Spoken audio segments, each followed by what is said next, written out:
Hello everyone, welcome to another audio session with me, CA Preeti Agarwal.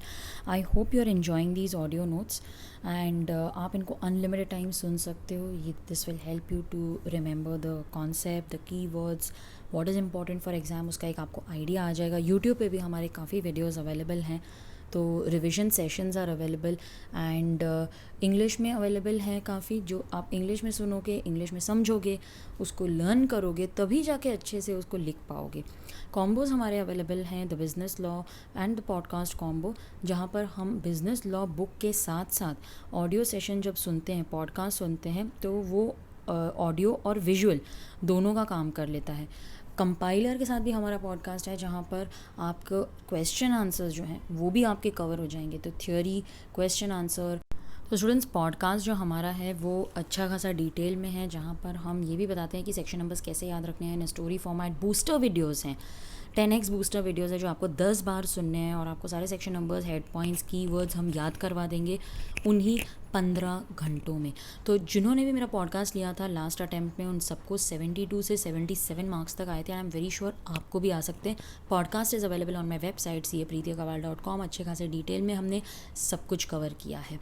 All right, अब हमारे session के साथ आगे बढ़ते हैं. एंड हमने लास्ट लेक्चर में किया था फ्री कंसेंट, तो इस बार हम शुरू करेंगे विद वॉइड एग्रीमेंट. ओके, तो पूरा जो वॉइड एग्रीमेंट का कॉन्सेप्ट है वो कर लेंगे. और मेरे नेक्स्ट सेशन में मैं आपको पढ़ाऊंगी agreements which are oppose to public policy, जिस पे काफ़ी सारे केस बेस्ड क्वेश्चंस आते हैं. ओके, तो ऐसे कौन से एग्रीमेंट्स हैं जो वॉइड माने जाते हैं. तो लॉ बोलता है कि सेक्शन 23 बात करता है ऐसे कॉन्ट्रैक्ट्स ही जहाँ पर ऑब्जेक्ट अनलॉफुल है या फिर कंसिडरेशन अनलॉफुल है. तो देखा जाए तो वो वॉइड ही हो गया ना. See, if the object is unlawful then automatically the consideration also becomes unlawful. और कंसिडरेशन अनलॉफुल क्यों है? क्योंकि ऑब्जेक्ट अनलॉफुल है. तो legality of object and consideration is discussed under section 23. इस पे थ्योरी क्वेश्चन आ सकता है, तो आपको हेड पॉइंट्स बहुत अच्छे से याद करके जाने. हमारे नोट्स में अगर आप देखोगे तो हेड पॉइंट्स, थ्योरी, एग्जाम्पल सब कुछ बहुत अच्छे से लिखा हुआ है हमने. अच्छा, तो सबसे पहला हेड पॉइंट है that if it is forbidden by law. So if your agreement is forbidden by law, forbid word आपने सुन लिया तो आपके दिमाग में आना चाहिए इल्लीगल, क्योंकि फॉरबिडन मतलब इल्लीगल होता है. ओके, तो this clause refers to agreements which are illegal by law. Forbidden मतलब illegal. Contract is forbidden by law if it is punishable either by the criminal law और एनी अदर स्पेशल लेजिस्लेशन. जैसे drugs में deal करना, bribe करना, these are acts which are forbidden by law. Contract is unlawful if it defeats the provisions of any law. देखो, मेरे को कोई दूसरे लॉ से पंगा नहीं लेना है. अब कॉन्ट्रैक्ट एक्ट क्या बोलता है? अरे दूसरे एक्ट में बोला है ना कि ये अनलॉफुल है, तो मैं भी मान के चलता हूँ ये अनलॉफुल है. Now let's say that X gave loan to the guardian to celebrate marriage of a minor. अब मैरिज ऑफ अ माइनर तो अनलॉफुल है. एक्स ने जो लोन दिया है गार्डियन को, वो जो कोलैटरल है, वो भी इलीगल एंड वॉइड हो जाएगा ना. देखो, मुझे कोई दूसरे लॉ से पंगा नहीं लेना है. Marriage of a minor is considered illegal under the child marriage restraint act. लिखा वहाँ पर है, लेकिन कॉन्ट्रैक्ट एक्ट बोलता है कि नहीं भाई, हमारे यहाँ पे हम भी वॉइड ही मानेंगे, इलीगल ही मानेंगे, मेरे को कोई दूसरे लॉ के अगेंस्ट नहीं जाना है. वहाँ पे लिखा है ना इलीगल है, तो हमारे लिए भी वो इलीगल है. एक्स ने जो लोन दिया है फॉर द मैरिज, भले उसको नहीं भी पता हो तो भी प्राइमा फेसी वॉइड कर देंगे. बाद में वो अगर प्रूव कर देता है कि नहीं, मुझे तो इनोसेंट, मुझे तो पता ही नहीं था, then it may be considered valid. But यहाँ पर हम बोलेंगे तुमको पता ही नहीं था क्या किस चीज़ के लिए आप लोन दे रहे हो. Okay, consideration is fraudulent. The object of the agreement is to defraud or to cheat the others. मेरा एक ही एग्रीमेंट है, लोगों पे फ्रॉड करो, उनको चीट करो, उनसे पैसे लेके आपस में बांट के भाग जाओ. तो यहाँ पर जो भी पैसा आपने कमाया है, जो कंसिडरेशन कमाया है, वो फ्रॉड्यूलेंट है. फ्रॉड्यूलेंट मीन्स से चीट करके कमाया है. The agreement is void if it involves or implies injury to a person or property of another. अब इंजरी यहाँ पर does not always mean it is physical injury. It can mean any criminal or wrongful harm.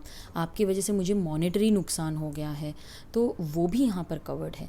तो injury का simple meaning होता है criminal या फिर wrongful harm. Physical harm ऐसा नहीं लिखा हुआ है.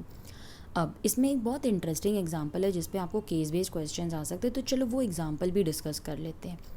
X promised to pay 1 lakh rupees to Y when if Y published a defamatory statement against someone.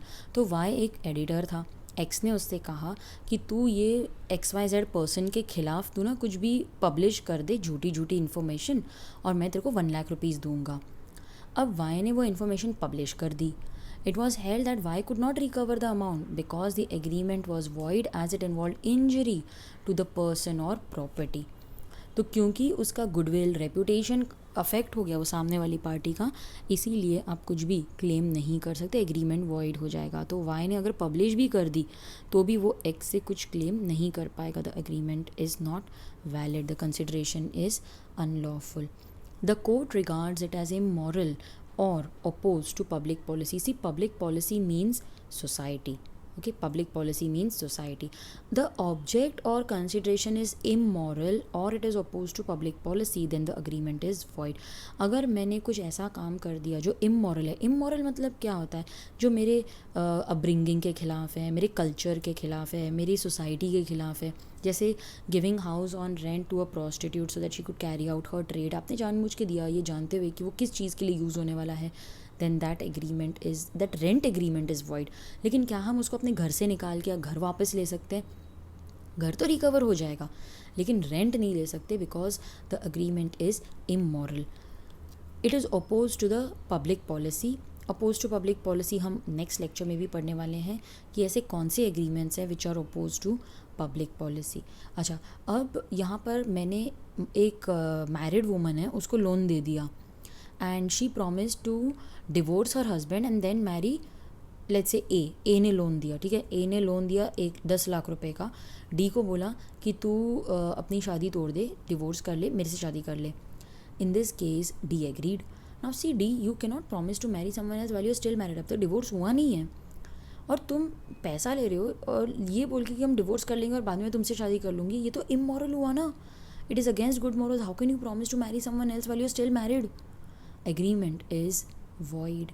तो these are agreements which are opposed, these are agreements which are जहाँ पर object या consideration unlawful है। एक बार heading soon low. If it is forbidden by law, it defeats the provisions of any law, it is fraudulent, it involves injury to a person or property, and the court regards it as immoral or opposed to public policy। अगर theory question आया तो ये सारा कुछ आपको उसमें लिखना पड़ेगा।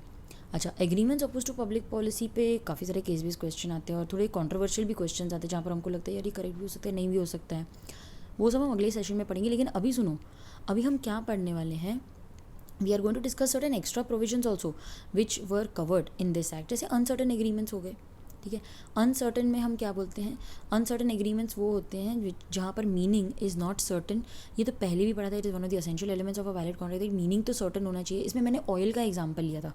ऑयल वाले एग्जाम्पल में क्या था, that A is a dealer in different kinds of oil. वो बी को बोलता है that I will sell 100 litres of oil to you. अरे लेकिन कौन सा ऑयल है, किसकी बात कर रहे हो, टाइप ऑफ ऑयल तो स्पेसिफाई करो ना, वो तो मेंशन किया ही नहीं आपने। तो एग्रीमेंट अनसर्टन होने की वजह से वॉइड हो जाएगी।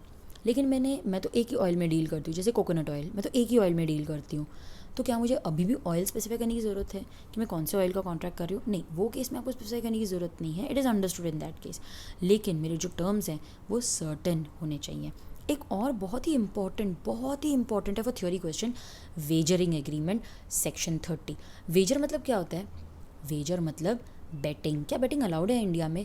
नहीं, बेटिंग तो वॉइड है। सेक्शन 30 कैसे डिफाइन करता है? वेजरिंग एग्रीमेंट्स में be defined as an agreement by which one person agrees to pay money or money's worth to another person on happening or non happening of some uncertain future event.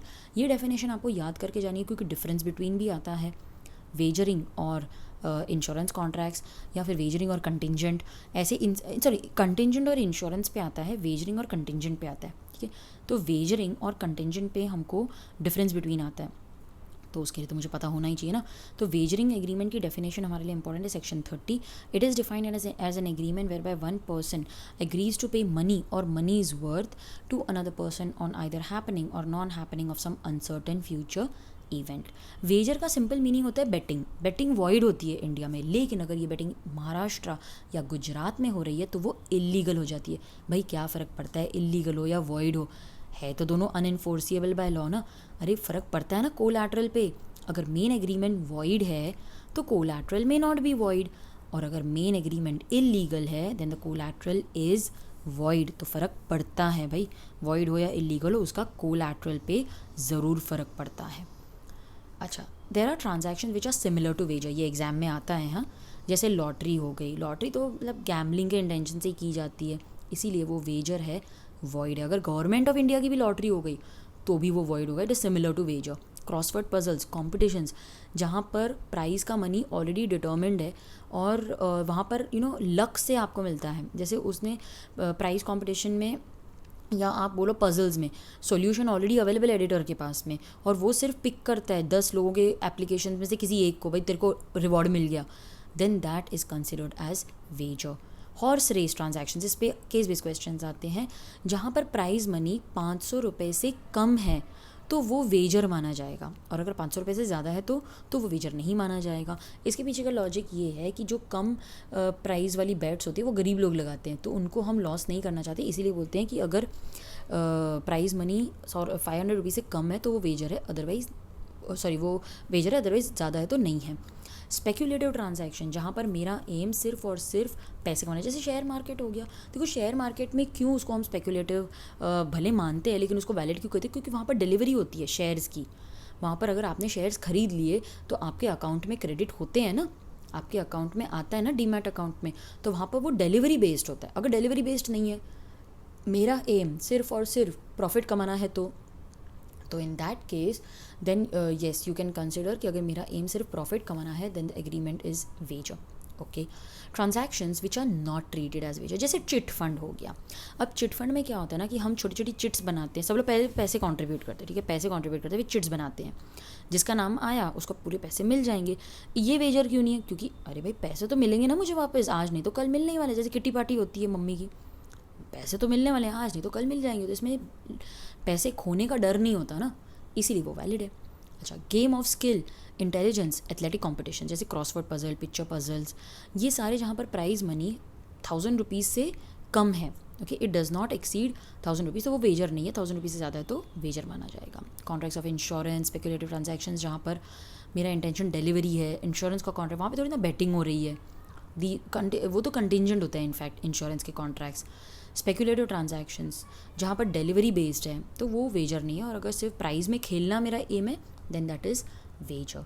Collateral to illegal is also void, ये आपको याद करके जाना है, इस पे case based questions आते हैं। ओके, तो स्टूडेंट्स ये था हमारा आज का क्विक इफ़ेक्टिव सेशन, जहाँ पर हमने पढ़े कॉन्ट्रैक्ट जहाँ पर कंसिडरेशन या फिर जो ऑब्जेक्ट है वो अनलॉफुल है, और फिर हमने वेजरिंग भी देखा which is important for exam. Section 30 आपको याद करके जाना, डेफिनेशन भी याद करनी है।